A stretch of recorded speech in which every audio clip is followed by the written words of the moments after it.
नमस्कार साथियों, स्वागत है आपका BNK 24 यूट्यूब चैनल पर। बहुत बहुत साथियों, आज चर्चा कर लेंगे बाजार की। बाजार में जो तेजी है ये कहाँ से आई है। देखो, तेजी हमारी नहीं है, हमने इंपोर्ट करी है अमेरिका से। अमेरिका में किस बात की खुशी है, क्यों तेजी हो रही है? खुशी है वहाँ पे रेट कट की। मतलब ऐसी उम्मीदें जगने लगी हैं फिर से कि अमेरिका में रेट कट होने लगा है, होने जा रहा है। दूसरा, जो रूस और यूक्रेन का जो युद्ध था ना, वो बहुत जल्द समाप्त हो सकता है। अमेरिका को इस बात की भी खुशी है कि जल्दी हम भारत के साथ डील कर सकते हैं। अब इतनी तीन तीन खुशी उन पर बर्दाश्त हुई नहीं, तो जो नैस्डैक, S&P 500 और डाउजोन, दरअसल डाउजोन जो है जैसे हमारे यहाँ का सेंसेक्स है, ऐसी वहाँ डाउजोन है। और नैस्डैक है, मतलब उनकी ज़्यादातर बड़ी कंपनी IT से रिलेटेड कंपनी नैस्डैक को बिलोंग करती है। और जो मिड कैप, जैसे हमारे यहाँ मिड कैप स्मॉल कैप है ना, ऐसे ही वहाँ पे S&P 500 है। तीनों में बढ़िया तेजी देखने के लिए मिल रही है। नैस्डैक तुम्हारा 500 पॉइंट ऊपर है, और तुम्हारा डाउजोन 500 पॉइंट ऊपर है, नैस्डैक 150 पॉइंट ऊपर है, S&P 500 60% पॉइंट ऊपर दिख रहा है। देखो, इसीलिए अब समझो कि शेयर बाजार में किस व्यक्ति को पैसा नहीं लगाना चाहिए। देखो, अगर आप 100 रुपये आपके पास हैं, तो मेरे विचार में आपको 30 रुपये इन्वेस्ट करने चाहिए शेयर बाजार में। कारण कारण ये है कि आपके पास में जिस पैसे की इमीडिएटली आवश्यकता ना हो, वो पैसा आप स्टॉक मार्केट में लगाओ। अगर आप स्टॉक मार्केट में इस नज़रिए से आते हो कि मैं आज इसमें 1 लाख रुपए डालूंगा और कल इसमें से 1.5 लाख निकालूंगा, तो आप सक्सेस नहीं हो पाओगे शेयर मार्केट में। मैं ये चीज़ें आपसे बहुत कड़े अनुभव से शेयर कर रहा हूँ। माने ऐसा नहीं है कि मैं आपको कुछ भी बता दे रहा हूँ, मतलब ये एक वास्तविकता है। क्योंकि बाजार में कब क्या खबर आ जाएगी वो ना आपके हाथ में है ना मेरे हाथ में है। अगर आप 100 रुपये आपके पास में है, तो 30 रुपये इन्वेस्ट करो, 20 रुपये बैकअप के लिए रखो, ताकि आपको इन केस कोई दिक्कत ना हो। हेल्थ इंश्योरेंस, टर्म इंश्योरेंस लेकर रखो, ताकि कुछ बात ना हो। अब समझ लो, देखो मैं क्या करता हूँ। देखो, मैं हूँ सावन का अंधा। सावन का अंधा, हाँ जी। सावन का अंधा मतलब कि सावन के अंधे को सब हरा ही हरा दिखता है। तो भैया, मैं तो हरा ही हरा हूँ, मुझे तो हमेशा बाजार में तेजी ही दिखती है। क्यों? मेरे से कोई बोलते हैं टेक्निकल वाले, अब ये स्टॉक यहाँ से यहाँ जाएगा, मैं बोला उसके बाद कहाँ जाएगा? बोले यहाँ से फिर ऊपर जाएगा। मैं बोला फिर वहीं की सोच रहा हूँ, मैं यहाँ की सोच ही नहीं रहा। तो देखो क्या है कि जो इन्वेस्टर होता है ना, जो डीपली इन्वेस्टर होते हैं, वास्तविकता आपको ये चीज नोट करके चलनी पड़ेगी कि बाजार में लंबे समय में वेल्थ बनेगी। लंबे समय में आपको कोई भी स्टॉक उठा के बढ़िया अच्छी फंडामेंटली कंपनी, हमने रिसर्च एनालिस्ट या जो भी तुम्हारा फाइनेंशियल एडवाइजर हो उससे पूछ के आप रख लो, आप लंबे समय में पैसा बना लोगे। ये बाजार की सत्यता है। अल्टीमेटली 150 करोड़ की पॉपुलेशन है, वो कंजप्शन करेगी तो जाएगी कहाँ? क्योंकि तुम्हें इस चीज़ को एहसास नहीं होता। अब आप समझो, देखो, मतलब जो गिरी हुई मार्केट में निवेश करता है ना, जब बाजार गिरा हुआ रहता है, रियल में वेल्थ वही बना पाता है। मतलब बात बताओ, 2008 में लेमन ब्रदर्स क्राइसिस हुआ, 2020 में कोविड आया, पूरी दुनिया ही खत्म हो गई थी, लग रहा था कि अब तो खांसी बुखार आया, आदमी खत्म। उसके बाद में भी हमारा निफ्टी कहाँ है, सेंसेक्स कहाँ है, बैंक निफ्टी कहाँ है? भाई, अल्टीमेटली 150 करोड़ की पॉपुलेशन है, ये कंजप्स तो करेगी ना, और ये तो बढ़ ही रही है। साबुन तेल मंजन ये तो करेंगी, कार खरीदेंगी, बाइक खरीदेंगी, तो अल्टीमेटली वो पैसा जाएगा कहाँ? इकोनॉमी में जाएगा। और इन्हीं कंपनियों के मोबाइल बिकेंगे, टीवी बिकेंगे, LED बिकेगी, गाड़ियाँ बिकेंगी। तो लंबे समय में आपको गिरी हुई मार्केट में पैसा निवेश करके लॉन्ग टाइम में पैसा बना लोगे, ये सत्यता है। ये प्रमाणित की हुई चीज़ है, चाहे आप किसी से पूछ कर देख लो। जिसने गिरी हुई मार्केट में पैसा लगाया है, उसने पैसा बनाया है।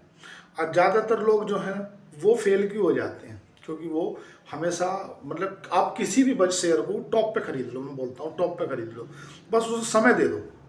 कोई भी शेयर अगर वो फंडामेंटली मजबूत कंपनी है, अब ऐसा नहीं हो सकता कि वो फिर उस रेट पे ही ना आए।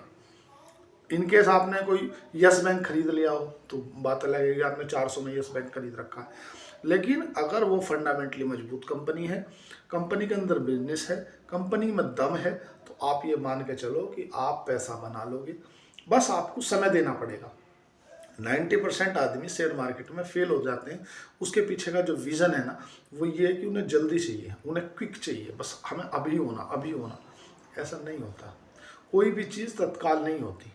क्योंकि धीरे धीरे रे मना और धीरे सब कुछ होए, माली साचे सो घड़ा और ऋतु आए फल होए। तो इसीलिए हर चीज़ को समय देना पड़ता है। अब रियल अर्थ मटेरियल को लेकर के सरकार की तरफ से बयान आ गया है। सरकार ने एक कैबिनेट बैठ उस कैबिनेट ने उसने लगभग 7,280 करोड़ रुपए की उसे मंजूरी दे दी है। सरकार ये चाहती है कि जो हम रियल अर्थ मटेरियल को लेकर के मतलब कहीं ना कहीं चाइना जैसे देशों के ऊपर निर्भर है ना, उसे हटा करके हम आत्मनिर्भर की ओर जाएं। और ये सरकार क्या चाह रही है? सरकार ये चाह रही है कि भाई इससे आप अपने यहाँ मैन्युफैक्चरिंग लगाओ, मतलब मैन्युफैक्चरिंग लगाओ, जिससे हमारे यहाँ की जो डिमांड है ना मोबाइल या गाड़ियों के अंदर, जो हम रियल अर्थ चाइना से खरीदते हैं और चाइना जब चाहे अपनी मर्जी से बंद कर देता है, तो उससे कहीं ना कहीं जो इन कंपनियों पे इम्पैक्ट पड़ता है। नहीं, ये ऑर्डर आए पड़े, ये बनाएंगे कहाँ से, क्योंकि रियल अर्थ मटेरियल चाइना ने देना बंद कर दिया। तो सरकार चाहती है कि भाई जो रियल अर्थ है ना, परमानेंट मैग्नेट जैसी जो चीज़ें हैं ना, उन पर कहीं ना कहीं खुद ही कुछ सब्सिडी दे करके और यहीं की कंपनियों को प्रोत्साहन दिया जाए कि आप उन्हें लगाइए और करिए। आज आईटी के शेयर हैं, चलो आज उसकी बात करता हूँ मैं। आज जो तुम्हारा स्टील के शेयर है ना, चाहे तुम्हारा टाटा स्टील है, चाहे सेल इंडिया है, इनके अंदर बहुत बढ़िया तेज़ी देखने के लिए मिल रही थी। कारण क्या था? कारण ये है कि अभी क्या है, जो सस्ता स्टील इंपोर्ट हो रहा है ना देश के अंदर, उसके ऊपर सरकार कहीं ना कहीं लगाम लगाने जा रही है। सरकार ऐसा मानती है कि भाई इस पर हालांकि पहले से 10 से 12% का जो टैरिफ है सरकार ने लगा रखा है इम्पोर्ट टैरिफ, लेकिन उसे 200 दिन के लिए था। अब सरकार उसे बढ़ा सकती है और उस पर और भी बढ़ा सकती है, मतलब टैरिफ। उससे क्या होगा कि यार सपोज करो यहाँ की जो सेल अथॉरिटी ऑफ इंडिया है स्टील, वो दे रही है हमें 50 रुपये किलो स्टील, और जो चाइना है, चाइना ला के दे रहा है हमें 30 रुपये 40 रुपये किलो। जो एमएसएमई बिजनेस है ना, छोटे स्मॉल बिजनेस है ना, तो उस वाले स्टील को खरीद ले रहे हैं। तो जब उस स्टील पे ड्यूटी लग जाएगी, एडिशनल टैरिफ लग जाएगा, तो वो हमारे स्टील के बराबर पड़ेगी। तो इसीलिए सरकार इस कदम को उठाने जा रही है कि भाई इससे कहीं ना कहीं जो इन कंपनियों को नुकसान हो रहा है उससे बचाया जा सके। जस्ट विवेक जी पूछ रहे हैं कि ये जो स्टॉक है ना एफआईआई क्यों बेचती है। देखो, एफआईआई के लिए भारत एक ऐसा समझ लो जैसे हम पोर्टफोलियो के अंदर स्टॉक रखते हैं ना, कि भाई हम 10 स्टॉक रख लिए, ऐसे ही जो एफआईआई है ना वो अलग अलग कंट्रियों में निवेश करते हैं। वो चाइना करते हैं, भारत में करते हैं, साउथ कोरिया में करते हैं, जापान में करते हैं ना, ब्राज़ील में करते हैं। जिस तरह से हम स्टॉक में क्या करते हैं, अगर हमें कोई स्टॉक के अंदर रिजल्ट ख़राब आ गया, हमें लग रहा है यार इससे बेच देने में फ़ायदा, इससे ज़्यादा अपॉर्चुनिटी हमें दूसरे जगह मिल रही है। जिस तरह से हम स्टॉक के अंदर चर्निंग करते हैं, उसी तरह से जो एफआईआई है ना वो क्या करते हैं, मतलब इस देश से पैसा निकाल के हमें चाइना में ज़्यादा मतलब पॉसिबिलिटी लग रही है कि पैसा वहाँ चाइना में बन जाएगा, तो वो यहाँ से निकाल के थोड़ा सा चाइना वाले में बढ़ा लेंगे, यहाँ कम कर लेंगे। जिस तरह से हम करते हैं वैसे ही वो करते हैं। तो इसमें घबराने वाली बात नहीं है कि एफआईआई बेचते क्यों है। एफआईआई के लिए बास्केट में भारत है, जैसा हम शेयर रखते हैं वैसा समझ लो तुम। अगर देखा जाए तुम कि ट्रंप ने डरा के, धमका के, मार के, पीट के यूक्रेन को मना लिया। हाँ जी वो जाके कर आया फ्रांस से डील जेलेंस्की, और कि मैं तुमसे राफेल खरीदूंगा। उनने बोला यार मैं तेरे दुख सुख में साथ आ रहा हूँ, मैं तेरे को पैसे की मदद कर रहा हूँ, मैं तेरी हर चीज़ में सहयोग कर रहा हूँ, और तू जाकर साथ किसका दे रहा? तू जाकर फ्रांस से राफेल खरीदेगा?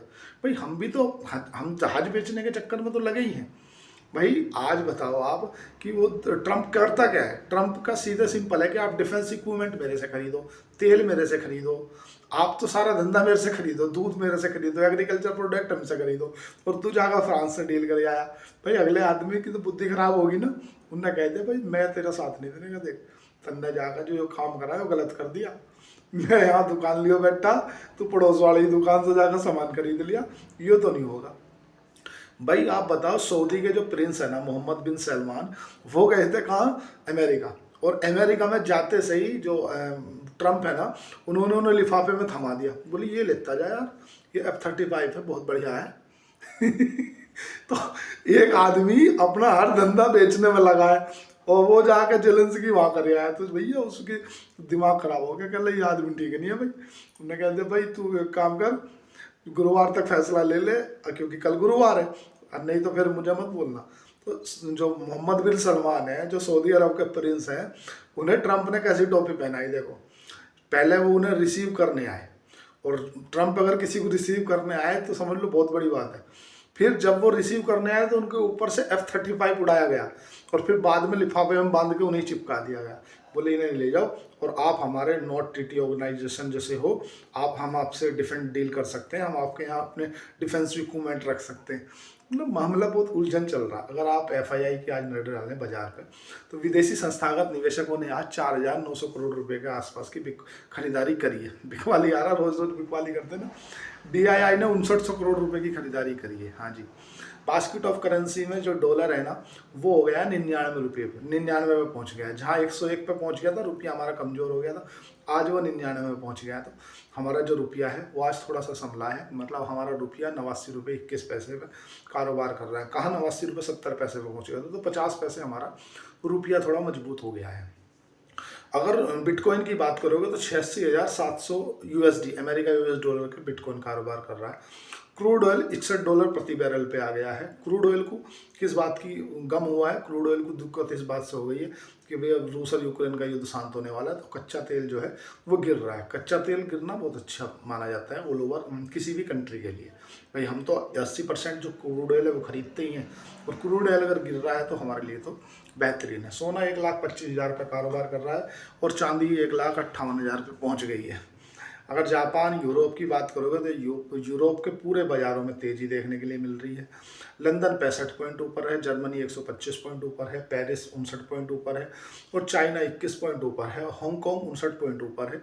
और क्या तुम पूरे यूरोप की बात करोगे तो क्योंकि अमेरिका दादा है, अमेरिका रोएगा तो ये सारे रोएंगे, और उसका इम्पैक्ट देखने के लिए तुम्हारा जो एशिया के बाजार है उन पर भी देखने के लिए मिलेगा।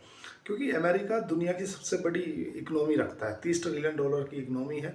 हम तो अभी लगभग $4 ट्रिलियन की है, तो हमसे 6 गुना ज़्यादा, 6 का 28, मतलब 6.5 गुना ज़्यादा, 7 गुना ज़्यादा बड़ी इकोनॉमी है। तो इसलिए वहाँ पे हरियाली है, तो यूरोप में हरियाली है, और यूरोप में हरियाली है तो कहीं ना कहीं भारत में भी चल रहे भाई। Nifty 120 point, Sensex 1000 point, bank Nifty तुम्हारा 707 पॉइंट, मतलब बहुत बढ़िया तेजी देखने के लिए मिल रही है अगर ऑल ओवर देखा जाए तो बाजारों की। जस्ट वन डुप्लीकेट को लेकर के सेबी के नियम बदले हैं। जो डुप्लीकेट शेयर बेसिकली होता क्या था, अगर आपके पास में कोई फिजिकली शेयर पड़े हैं, उन्होंने आपने डिजिटल नहीं कराया, तो अगर आपको वो नियम कायदा बहुत था, अगर आपका सडनली अमाउंट है ना, आपको FIR करानी पड़ती थी, FIR भी आपको पूरे न्यूज़पेपर में निकालनी पड़ती थी, फिर वो उसकी जो प्रगति थी उसे आपको अटेस्टेड कराना पड़ता था एफिडेविट से, फिर उसे जाके मुंबई सेबी के पास में मतलब अटैच करा के आपके जो सब ब्रोकर होता था उसके यहाँ लगाना पड़ता था, बहुत वो रहता था। लेकिन अब सेबी इसका रूल बदलने जा रही है, सेबी ने नियम बदल दिया है, और बदलाव में क्या किया है कि आपका अगर 10 लाख रुपए से कम की प्रतिभूति है ना, तो फिर आपको अपने राज्य से जो रजिस्टर्ड आदमी है उससे अटेस्टेड करा के उन्हें कागजों को, अगर ओरिजिनल नहीं है तुम्हारे पास, ओरिजिनल खो गए हैं तब है ये बात, ओरिजिनल है तो कोई बात नहीं है, फिर तो नियम पुराना ही लगेगा। लेकिन आपके पास ओरिजिनल नहीं है और आपको ऐसा लगता है कि हमारे पास पुराने शेयर थे, तो जो उनके लिए है, तो आपको अपने राज्य के रजिस्टर्ड ऑफिसर से साइन करा के ही ले जाने पड़ेंगे।